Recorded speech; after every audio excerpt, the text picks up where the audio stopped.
I know I am very late to the show when talking about the Absolute Universe, but in my defense, I usually wait until volumes come out so that I can talk about entire arcs at a time. That and this is my first attempt at a fully edited and scripted review. And trust me, I've been planning to do content like this for a while, but I was waiting for the opportunity to post this, and then family stuff came up, and then just as I was about to post this, the DC blackout boycott started, and I decided to wait until that was over for this to get released. And with that little note out of the way, onto my very late review of Absolute Batman Volume 1, The Zoo. Chapter 1, Characters. First, a story is nothing without its characters to me. You need someone to get attached to. And Absolute Batman is no exception. Within the first volume, the primary cast is built up to where you know the gist of Bruce, Alfred, Martha within the first issue, leaving just enough to get that curiosity to find out more without revealing too much even by the end of Volume 1. Bruce obviously gets the first attention, the most attention in the first volume, with some of the traits of the mainline Batman being brought into a different light in a universe where he spent all his money on steroids instead.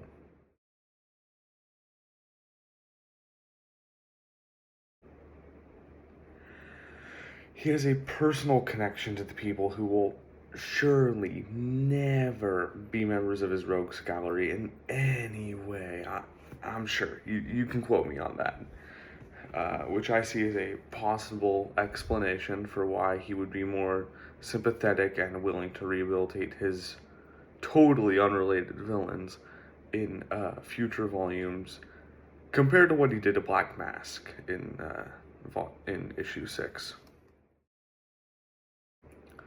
We also see the mild bending of some of Batman's traditional rules for this different take on the Caped Crusader, with him modifying Alfred's shotgun to shoot batarang non-lethal shells, and his contradictory, brutal methods of fighting the party animals without him using weapons that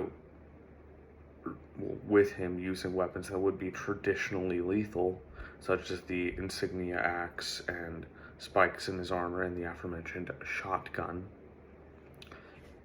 It shows what he could have become and what he would evolve into in a universe that is under Darkseid's direct deific control. Throughout the first 6 issues, we continually flash back to the inciting instant of most Batman stories, the death of his parents. Well, parent in this case, in Volume 1 at least. The zoo, where everything came crashing down for Bruce Wayne.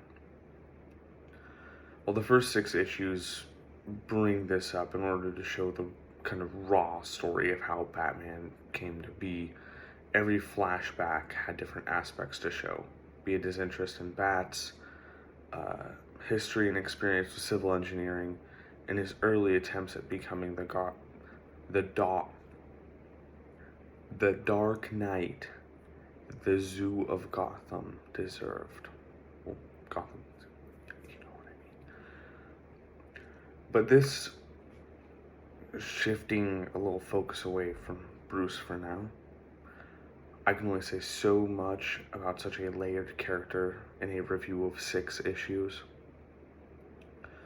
I love what they did with Alfred in the Absolute Universe. I was wondering how they would have Batman's main man behind the chair still have the same background in a universe where Batman doesn't have any money for a butler. How did they solve this? They made him a spy. One who spends the first issue, the first few pages of the first issue are actually from Alfred's perspective, on just getting back into Gotham City after years of being in, I think it was Shanghai. I think it might have been somewhere else. Um, the book also spends time giving clues about his relationship with his estranged daughter, Julia,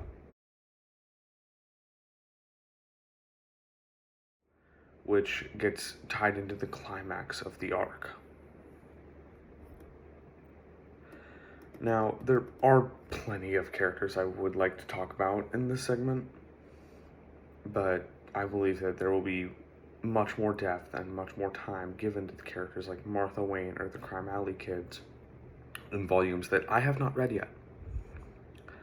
I don't want to say something that ages horribly the second a new issue comes out.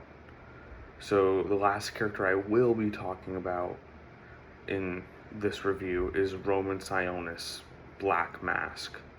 As someone who believes in Joker overexposure, when it comes to the mainline comics, I was overjoyed to hear that Black Mask was going to be the first villain in the Absolute Batman comics. Black Mask is a very interesting and vague character with his own philosophy, in a sense, and ideology that tie into his plans. A cunning crime boss with a mastermind scheme, to turn Gotham against itself and breed chaos by, spoilers, read it yourself, it's very interesting. But it was a genius way to play into the dystopic setting, and Black Mask, I think, is the sort of first level in how the villains will be, all of them trying to exploit Gotham in their own ways, that all lead back to the nature of the Absolute Universe. Which leads me to my next chapter. The setting.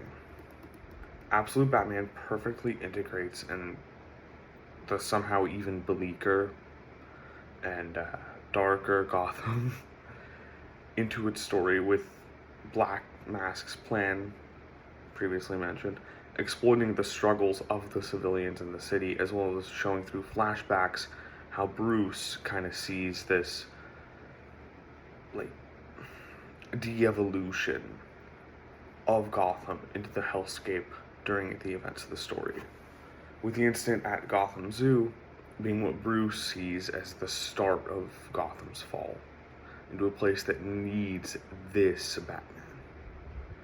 And I hope that the Absolute Universe continues to be a very complex dystopia on all aspects. I haven't read anything besides this and the first issue of Absolute Green Arrow. I have Volume 2 of Absolute Batman and Volume 1 of Absolute Martian Manhunter, and I'm planning another trip to the store soon. But I'm looking forward to see how Darkseid integrated everything that he needed to for this. But before I can review Absolute Martian Manhunter and the next volume of Absolute Batman, I actually have to read them. So on to the last chapter of the review. Now, this is the hardest aspect of the book for me to explain. It is composition. It's difficult for me to articulate, but I absolutely love how this book is set up. It feels like it is almost designed for a volume book at some points, starting with flashbacks at the very end of issues to where they're cut into similar or related sequences in the next issue and immediately pick off. An example is issues 2 and 3 back to back, or the intersplicing of the Gotham Zoo visit with events going on in the issue where it's more plainly discussed. Sequences that can attach the reader to both scenes without detracting from either. Even small parts of foreshadowing, like panels dedicated to the signs in Gotham Zoo, are alluding to things that Bruce integrated into his suit, like the hooks on the end of his cape.